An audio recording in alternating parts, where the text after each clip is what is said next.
ಎಲ್ಲರಿಗೂ ಲೈವ್ ಮೀಡಿಯಾದ ಹೊಸ ವಿಡಿಯೋಗೆ ಸ್ವಾಗತ. ಇಂದಿನ ವಿಡಿಯೋದಲ್ಲಿ ನಾವು ಹೇಳೋ ವಿಷಯ ನೀವೀಗಷ್ಟೇ ಥಂಬ್ನೇಲ್ನಲ್ಲಿ ಕಂಡಂತೆಯೇ ಸಮೀರ್ ಎಂ ಡಿ ರವರ ಕುರಿತಾಗಿದೆ. ಅದಕ್ಕಿಂತ ಮುಂಚಿತವಾಗಿ ಈ ಚಾನಲನ್ನು ನೀವು ಮೊದಲನೇದಾಗಿ ಕಾಣುವುದಾದರೆ ಕೆಳಗೆ ಕಾಣುವಂತಹ ಸಬ್ಸ್ಕ್ರೈಬ್ ಬಟನನ್ನು ಒತ್ತಿ ಹತ್ತಿರದಲ್ಲಿರುವಂತಹ ಬೆಲ್ಲೈಕನನ್ನು ಕೂಡ ಹೊಡೆಯಿರಿ. ಆದ್ದರಿಂದ ನಾನು ಅಪ್ಲೋಡ್ ಮಾಡುವಂತಹ ಎಲ್ಲ ವಿಡಿಯೋಗಳು ಕೂಡ ನಿಮ್ಮ ನೋಟಿಫಿಕೇಷನ್ ಬಾರ್ಗೆ ಬಂದು ಸೇರುವುದು. ವಿಡಿಯೋಗೆ ಕಾಲಿಡೋಣ. ಸಮೀರ್ ಎಂ ಡಿ ಅಂದರೆ ತಿಳಿಯದ ಯಾರೂ ಕೂಡ ಇರಲ್ಲ. ಕಾರಣ 2-3 ತಿಂಗಳುಗಳ ಮುಂಚೆ ಸಮೀರ್ ಎಂ ಡಿ ಅವರ ವಿಡಿಯೋವು ಇಡೀ ಕರ್ನಾಟಕವನ್ನೇ ಬೆರಗಾಗಿಸಿತ್ತು. 10-12 ವರ್ಷಗಳ ಮುಂಚೆ ಒಂದು ಪ್ರದೇಶದಲ್ಲಿ ನಡೆದಂತಹ ಕೆಲವು ಹೀನಾಯ ಘಟನೆಗಳ ಕುರಿತು ಬಹಳ ಸ್ಪಷ್ಟವಾಗಿ ತನ್ನ ದೂತ ಎಂಬ ಯೂಟ್ಯೂಬ್ ಚಾನಲ್ ಮೂಲಕ ಕನ್ನಡ ಭಾಷೆಯಲ್ಲಿ ಬಹಳ ಸ್ಪಷ್ಟವಾದ ರೀತಿಯಲ್ಲಿ ಎಲ್ಲರಿಗೂ ಅರ್ಥವಾಗುವಂತೆಯೇ ಒಂದು ವಿಡಿಯೋವನ್ನು ಅಪ್ಲೋಡ್ ಮಾಡಿದ್ದರು. ಆ ವಿಡಿಯೋಗೆ ಸುಮಾರು 20 ಮಿಲಿಯನ್ ವೀಕ್ಷಣೆಗಾರರು ಈಗಾಗಲೇ ವೀಕ್ಷಿಸಿದ್ದಾರೆ. ಇನ್ನು ಸಮೀರ್ ಎಂ ಡಿ ರವರ ಕುರಿತು ಹೇಳುವುದಾದರೆ ಇವರ ಊರು ಹುಬ್ಬಳ್ಳಿಯಾಗಿದೆ. ಇವರು 2-3 ವರ್ಷಗಳಿಂದ ಯೂಟ್ಯೂಬ್ ಚಾನಲ್ನಲ್ಲಿ ಹಲವಾರು ರೀತಿಯ ವಿಡಿಯೋಗಳನ್ನು ಅಪ್ಲೋಡ್ ಮಾಡುತ್ತಿದ್ದರು. ಇವರು ತನ್ನ ದೂತ ಎಂಬ ಯೂಟ್ಯೂಬ್ ಚಾನಲ್ನಲ್ಲಿ ಎಲ್ಲರೂ ಹೇಳಲು ಭಯಪಡುವಂತಹ ಈ ಹೀನಾಯ ವಿಷಯವನ್ನು ಬಹಳ ಸ್ಪಷ್ಟವಾಗಿ ಗಟ್ಟಿ ಧ್ವನಿಯಲ್ಲಿ ಯಾವುದೇ ಹೆದರಿಕೆ ಇಲ್ಲದೆ ಹೇಳಿಬಿಟ್ಟರು. ಆ 10-12 ವರ್ಷಗಳ ಮುಂಚೆ ನಡೆದ ಆ ಘಟನೆಯ ವಿರುದ್ಧವಾಗಿ 10-12 ವರ್ಷಗಳ ಮುಂಚೆಯೇ ಪ್ರತಿಭಟನೆಗಳು ಹಾಗೂ ಅದರ ವಿರುದ್ಧವಾಗಿರುವ ಹೋರಾಟಗಳು ಪ್ರಾರಂಭಿಸಿದ್ದವು. ಆದರೆ ಪೊಲೀಸರು ಯಾವುದೇ ರೀತಿಯಲ್ಲೂ ಕೂಡ ಅದನ್ನು ಪರಿಗಣಿಸದೆ ನಿರ್ಲಕ್ಷಿಸಿದ್ದ ಕಾರಣ ಆ ಒಂದು ಕೇಸ್ ಅಲ್ಲಿಯೇ ಬಾಕಿಯಾಗಿತ್ತು. ಆದರೆ 2-3 ತಿಂಗಳುಗಳ ಮುಂಚೆ ಸಮೀರ್ ಎಂ ಡಿ ರವರು ದೂತ ಎಂಬ ಚಾನಲ್ ಮೂಲಕ ಆ ವಿಡಿಯೋವನ್ನು ಅಪ್ಲೋಡ್ ಮಾಡಿದ ನಂತರ ಜನರೆಲ್ಲರೂ ಕೂಡ ಆ ಒಂದು ಘಟನೆಯ ವಿರುದ್ಧವಾಗಿ ಒಗ್ಗಟ್ಟಿನಿಂದಲೇ ಸೋಷಿಯಲ್ ಮೀಡಿಯಾದ ಮೂಲಕ ಹಾಗೂ ಆಫ್ಲೈನ್ ಮೂಲಕವೂ ಹೋರಾಡಲು ಪ್ರಾರಂಭಿಸಿದರು. ಅದರ ನಂತರ ಸರ್ಕಾರವು ಇದರ ಪರಿಣಾಮವನ್ನು ಗಂಭೀರವಾಗಿಯೇ ಚರ್ಚೆ ಮಾಡಿ ಒಳ್ಳೆಯ ರೀತಿಯಲ್ಲಿ ಅದರ ವಿರುದ್ಧವಾಗಿ ತನಿಖೆಯನ್ನು ಪ್ರಾರಂಭಿಸಿತು. SITಯನ್ನು ಕೂಡ ರೂಪಿಸಿತು.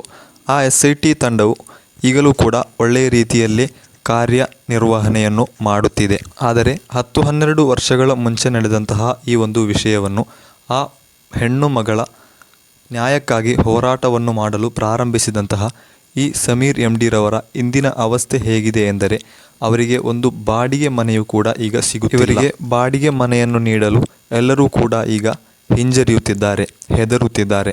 ಯಾಕಂದರೆ ಸಮೀರ್ ಎಂ ಡಿ ರವರ ವಿರುದ್ಧವಾಗಿ ಹಲವಾರು ಪುಢಾರಿಗಳು ಸಂಚನ್ನು ರೂಪಿಸುತ್ತಿದ್ದಾರೆ.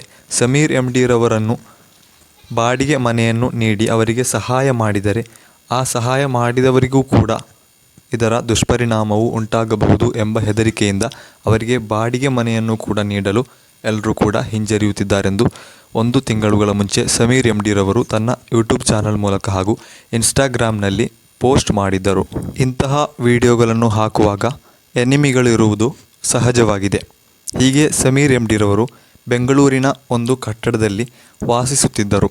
ಅಲ್ಲಿಗೆ ದಿಢೀರನೆ ಪೊಲೀಸರು ಭೇಟಿಯಾಗಿ ಮಾಧ್ಯಮ ಪತ್ರಕರ್ತರು ಕೂಡ ಅವರ ಮನೆಗೆ ಹೋಗಿ ಅವರ ಅಡ್ರೆಸ್ಸನ್ನು ಲೀಕ್ ಮಾಡಿದಾಗ ಇಡೀ ಕರ್ನಾಟಕವೇ ಆ ಮನೆಯನ್ನು ತಿಳಿಯಿತು. ಹಾಗೂ ಅವರಿಗೆ ಹಲವಾರು ರೀತಿಯ ಬೆದರಿಕೆಗಳು ಇರುವುದರಿಂದ ಅಲ್ಲಿ ಇನ್ನು ವಾಸಿಸುವುದು ಸೇಫ್ ಅಲ್ಲ ಎಂದುಕೊಂಡು ಸಮೀರ್ ಎಂ ಡಿ ರವರು ಅಲ್ಲಿಂದ ಆ ಮನೆಯನ್ನು ಬಿಟ್ಟು ನಂತರ ಬಾಡಿಗೆ ಮನೆಯನ್ನು ಹುಡುಕುತ್ತಿರುವಾಗ ಯಾರೂ ಕೂಡ ಅವರಿಗೆ ಬಾಡಿಗೆ ಮನೆಯನ್ನು ನೀಡುತ್ತಿಲ್ಲ.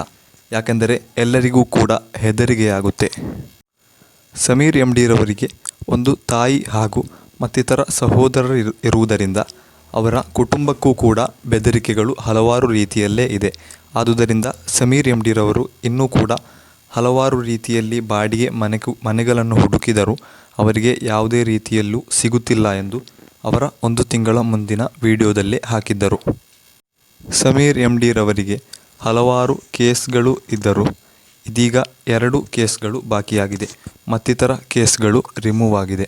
ಅವರು ಈಗಲೂ ಕೂಡ ವಿಚಾರಣೆಗಾಗಿ ನ್ಯಾಯಾಲಯಕ್ಕೆ ಬರುತ್ತಲೇ ಇದ್ದಾರೆ. ಗಿರೀಶ್ ಮಟ್ಟಣ್ಣರವರು, ಅದೇ ರೀತಿ ಮಹೇಶ್ ಶೆಟ್ಟಿ ತಿಮರೋಡಿರವರು, ಅದೇ ರೀತಿ ಮತ್ತಿತರ ಈ ವಿಷಯದಲ್ಲಿ ಕೇಸ್ ದಾಖಲಿಸಲ್ಪಟ್ಟಂತಹ ಜನರು ಕೂಡ ಈಗಾಗಲೇ ನ್ಯಾಯಾಲಯಕ್ಕೆ ಪದೇ ಹಾಜರಾಗುತ್ತಲೇ ಇದ್ದಾರೆ. ಅದೇ ರೀತಿ SIT ರವರು ಅವರ ಕಚೇರಿಗೆ ಅವರನ್ನು ಕರೆಸುತ್ತಲೇ ಇದ್ದಾರೆ. SITಯು ಬಹಳ ಪ್ರಾಮಾಣಿಕವಾಗಿಯೇ ಕಾರ್ಯನಿರ್ವಹಿಸುತ್ತಿದೆ ಎಂದು ನಮ್ಮ ಗೃಹ ಸಚಿವರು ಪರಮೇಶ್ವರ್ರವರು ಹೇಳಿದ್ದಾರೆ. ಅದೇ ರೀತಿ ಮುಖ್ಯಮಂತ್ರಿ ಸಿದ್ದರಾಮಯ್ಯರವರು, DK ಶಿವಕುಮಾರ್ರವರು ಎಲ್ಲರೂ ಕೂಡ ಈ ವಿಷಯದಲ್ಲಿ ಪದೇ ಪದೇ ಹೇಳಿಕೆಗಳನ್ನು ನೀಡುತ್ತಲೇ ಇದ್ದಾರೆ.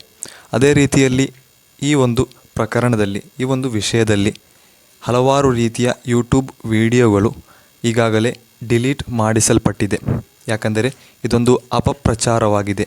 ಕೇಸ್ಗಳು, ಪೊಲೀಸರು ಎಲ್ಲ ರೀತಿಯಲ್ಲೂ ಕೂಡ ಇನ್ವೆಸ್ಟಿಗೇಷನ್ ಮಾಡಿದ ನಂತರ, ಸಾಬೀತಾದ ನಂತರ, ಎಲ್ಲ ಪುರಾವೆಗಳಿಂದಲೂ ಅದು ಸಾಬೀತಾಗಲ್ಪಟ್ಟ ನಂತರವಾಗಿದೆ ಇಂತಹ ವಿಡಿಯೋಗಳನ್ನು ಅಪ್ಲೋಡ್ ಮಾಡಬೇಕಾದದ್ದು. ಆದರೆ ಈ ವಿಚಾರಣೆಯು ನಡೆಯುವುದಕ್ಕಿಂತ ಮುಂಚೆಯೇ ಯಾವುದೇ ಪುರಾವೆಗಳಿಲ್ಲದೆ ಅಥವಾ ಪುರಾವೆಗಳಿದ್ದರೂ ಅದು ಕೋರ್ಟ್ ಮೂಲಕ ಆದೇಶವು ಬರದೆ ಯಾರೂ ಕೂಡ ಇಂತಹ ಕ್ಷೇತ್ರಗಳಿಗೆ ಅಥವಾ ಕೇಂದ್ರಗಳಿಗೆ ಯಾವುದೇ ರೀತಿಯಲ್ಲೂ ಅಪಪ್ರಚಾರವನ್ನು ಮಾಡಬಾರದು ಎಂಬ ರೂಲ್ಸ್ ಇರುವಾಗಲೇ ಇಂತಹ ವಿಡಿಯೋವನ್ನು ಅಪ್ಲೋಡ್ ಮಾಡುವುದು ತಪ್ಪಾಗಿದೆ. ಆದ್ದರಿಂದ ಮಾನ್ಯ ಹೈಕೋರ್ಟ್ ಈಗಾಗಲೇ ಅಂತಹ ವಿಡಿಯೋಗಳನ್ನು, ಅಪಪ್ರಚಾರಗಳನ್ನು 3 ದಿನಗಳೊಳಗೆ ಡಿಲೀಟ್ ಮಾಡಬೇಕೆಂಬ ಆಜ್ಞೆಯನ್ನು ಹೊರಡಿಸಿದೆ. ಸಮೀರ್ MD ರವರಿಗೆ ಈಗ ಈ ಒಂದು ಅವಸ್ಥೆಯು ಬಂದು ನಿಂತಿರುವ ಘಟ್ಟದಲ್ಲಿ ನಮಗೆ ಹೇಳಲಿಕ್ಕಿರುವುದು ಇದೊಂದು ಸಂವಿಧಾನದ ಕಗ್ಗೊಲೆ ಎಂದಾಗಿದೆ. ಹಲವಾರು ರೀತಿಯಲ್ಲಿ ಇಂತಹ ಘಟನೆಗಳು ನಡೆಯುತ್ತಲಿರುವಾಗ ಸಮಾಜದಲ್ಲಿ ಯಾರೂ ಕೂಡ ಹೇಳಲು ಭಯಪಡುವ ಸಂಗತಿಗಳನ್ನು ಒಬ್ಬ ಯುವಕ ಇಷ್ಟೊಂದು ಗಟ್ಟಿಯಾಗಿ ಹೇಳಿದಾಗ ಆ ವ್ಯಕ್ತಿಗೆ ಇಷ್ಟೊಂದು ಬೆದರಿಕೆಗಳು ಬರುವುದು, ಅವರಿಗೆ ವಾಸಿಸಲು ಒಂದು ಮನೆಯೂ ಸಿಗದ ಅಮಾನವೀಯ ಘಟನೆಯಾಗಿದೆ. ಸಮೀರ್ MD ರವರಿಗೆ ಹಲವಾರು ಸಪೋರ್ಟ್ಸ್ಗಳು ಇದ್ದಾರೆ, ಅದೇ ರೀತಿಯಲ್ಲಿ ಎನಿಮಿಗಳು ಇದ್ದಾರೆ. ಈ ಸಪೋರ್ಟ್ ಮಾಡುವವರು ಅವರ ಕಮೆಂಟ್ ಸೆಕ್ಷನ್ಗಳಲ್ಲಿ ಬಂದು ಅವರಿಗೆ ಎಲ್ಲ ರೀತಿಯಲ್ಲೂ ಪ್ರೋತ್ಸಾಹವನ್ನು ನೀಡುತ್ತಾರೆ. ಇನ್ನೂ ಕೂಡ ಇಂತಹ ವಿಡಿಯೋಗಳನ್ನು ಹಾಕಿ ನಾವು ನಿಮಗೆ ಸಪೋರ್ಟನ್ನು ಮಾಡುತ್ತೇವೆ ಎನ್ನುತ್ತಾರೆ. ಸಮೀರ್ MD ರವರು ಈಗಾಗಲೇ ಈ ವಿಷಯದಲ್ಲಿ 3-4 ವಿಡಿಯೋಗಳನ್ನು ಅಪ್ಲೋಡ್ ಮಾಡಿದ್ದಾರೆ. ಅದರಲ್ಲಿ ಒಂದು ವಿಡಿಯೋವು 20 ಮಿಲಿಯನ್ಗಳಿಂದ ಅಧಿಕ ವೀಕ್ಷಣೆಗಾರರು ಈಗಾಗಲೇ ವೀಕ್ಷಿಸಿದ್ದಾರೆ.